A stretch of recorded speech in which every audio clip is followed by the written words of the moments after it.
Bonjour et bienvenue dans Hello l'entretien de and France welcome 24. to the interview on France 24. It is quite rare for us to be able to welcome writers in our daily interviews. However, they too have their word to say about today's world. And it's a pleasure for me to be able to welcome today Khaled Al Khamissi, who is a writer and film director. Hello. Hello. This is a cultural, literary and political tradition in Egypt. Egypt has writers who have given their word to say to the people on the street and point their finger at malfunctioning in their country. I would name Naguib Mahfouz, who was a Nobel Prize winner in 2006, Ala al-Wassani, who with the Yacoubin building had huge success in Egypt and the rest of the world, and a few years later, Khaled Al Khamissi, you have been tremendously successful with Taxi, your first novel, published in 2007 in Egypt, and has just been published by Actes Sud in France. Now, first of all, let's talk about the news. In France, Farouk Hosni, who was the big favorite for the appointment to Secretary General or Director General of UNESCO, was not elected. How do you react to this polemic and the fact that he was not appointed?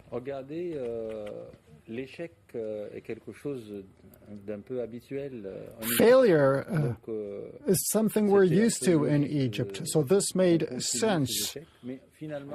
But actually, when you think about it, people in Egypt are not at all interested in this candidacy. The Egyptian government was interested, but the people in Egypt are not really interested in UNESCO, nor are they interested in what's going on inside the UNESCO institution, so this is no serious matter. And what about cultural life in Egypt? What is the status of writers in Egypt? For about 30 years now, the Egyptian government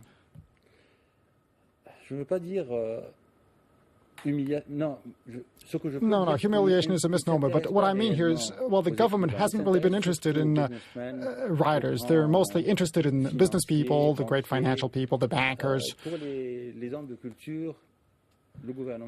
Insofar as culture is concerned, the government is not at all interested in cultural representatives, so they're left aside, and all the better. But is there any connection between this and what you seem to highlight in your novel Taxi, which is the terrible state of the educational system in Egypt, and the fact that a certain number of taxi drivers that you interview have said that in order to go through the educational system, you need to go through a private system and pay a hell of a lot for it.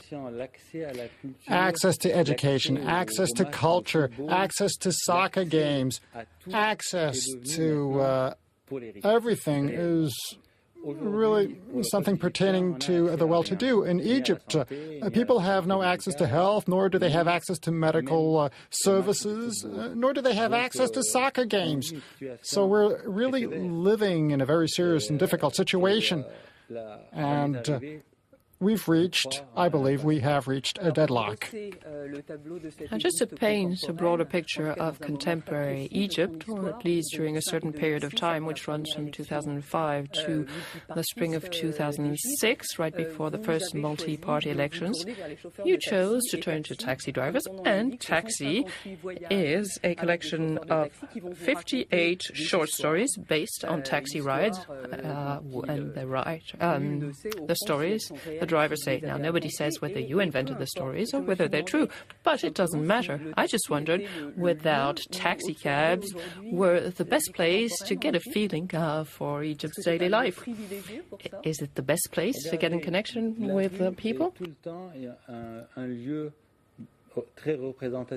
Streets are always highly representative of societies, more so than universities, schools, and the president. Schools are quite spirited and represent where we live on a daily basis.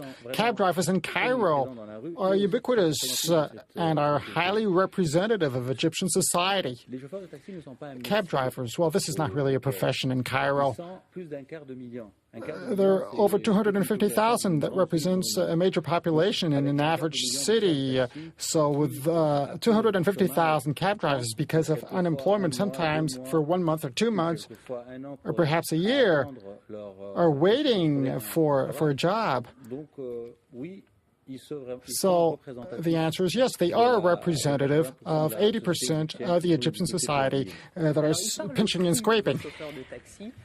Your taxi drivers, in your short stories, speak very bluntly and talk about life as they feel it.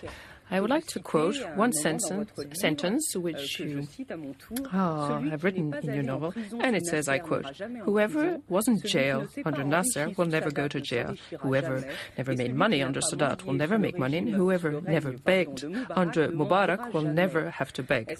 End of quote. Does this mean that the current tensions between the political power and the people are that bad, and has it been going on for so many years? I wrote this book because I really felt that we were experiencing a genuine deadlock. All the professions in Egypt had reached a climax in which nothing worked. And we need change. And streets in Cairo